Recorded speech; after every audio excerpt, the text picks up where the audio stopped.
বন্ধুরা, আপনারা যেই মুহূর্তের জন্য অধীর আগ্রহে বসেছিলেন সেই মুহূর্ত চলে এসেছে।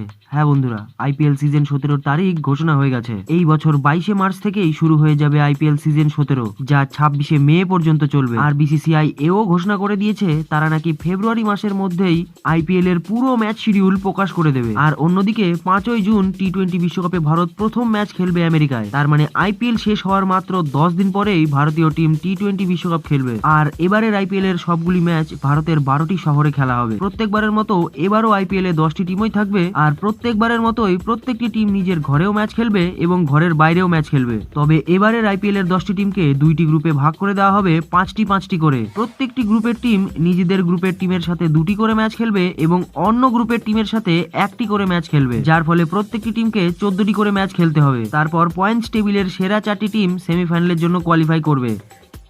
স্পোর্টস জগতের সব রকম ছোট বড় নিউজ পাওয়ার জন্য আমাদের চ্যানেলটিকে সাবস্ক্রাইব করুন এবং পাশে থাকা বেল আইকনটি দাবাতে একদম ভুলবেন না। এই চ্যানেলে স্পোর্টস জগতের সমস্ত রকম খবর পাবেন সবার আগে।